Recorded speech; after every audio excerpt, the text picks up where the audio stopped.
Have you ever wondered what kind of character Skirk might be in Genshin Impact, or whether she should even be a Cryo DPS?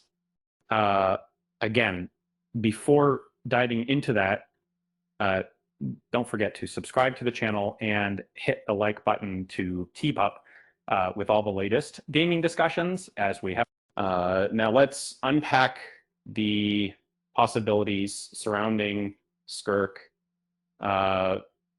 Talks into both decisions and less than. And I haven't. This guy is actually knowing that Fontaine came to a very high intensive matter. And this man was very much scared. And while she started as a non-playable character, fleshing out the game's lore, many fans now eagerly await her rumored debut as a playable character in future updates. Leaks suggest she might wield cryo powers as a powerful 5-star character. Given her legendary status as a swordswoman, expectations are high that she could take on the role of a primary DPS. But should she? Cryo DPS characters are to dime a dozen in Genshin Impact. Sure, there are stars like Ganyu, Ayaka, and Riosley. But introducing Skirk as yet another Cryo DPS doesn't feel as groundbreaking as making her a Cryo sub DPS. Think about it. Adding her as a sub DPS could unlock creative new team compositions and breathe fresh life into the game's meta, particularly for melt, freeze, and supercharged team setups. And let's be honest, isn't a team lineup that shakes things up more exciting than simply adding another option to the Cryo DPS roster? Currently, the lack of powerful Cryo sub DPS options is glaring. Among the 16 Cryo characters in Genshin Impact, only Kaya and Rosaria fit that role, and they're both 4 stars. Their utility often lies in cryo application rather than significant cryo damage, which limits their potential in reaction-heavy compositions. But imagine a character like Skirk, a sub-DPS, capable of dealing heavy cryo damage while setting the stage for pyro, electro, or hydro reactions.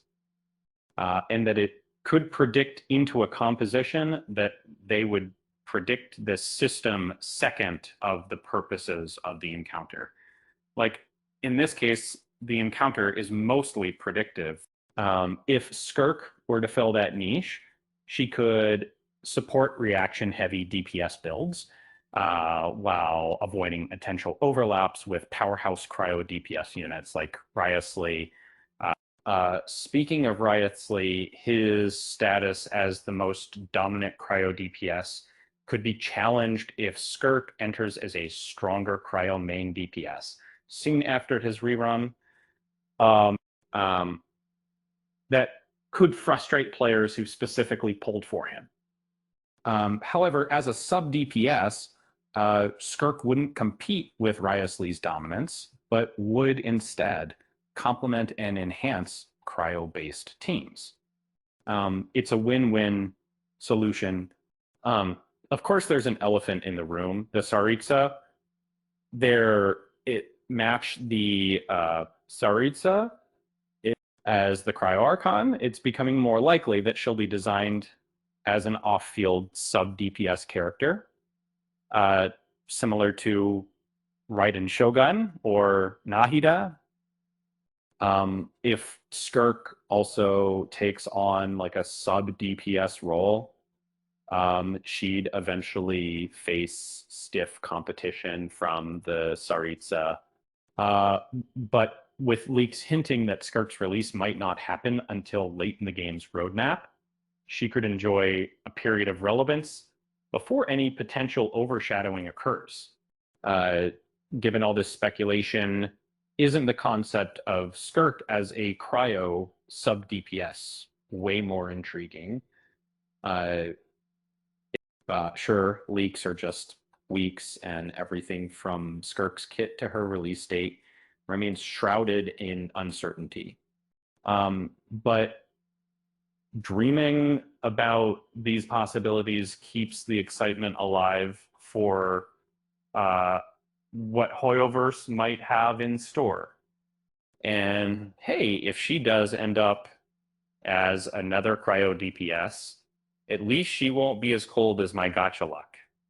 Now, that's the real freeze reaction to worry is about. With that said, thanks for watching, and until next time.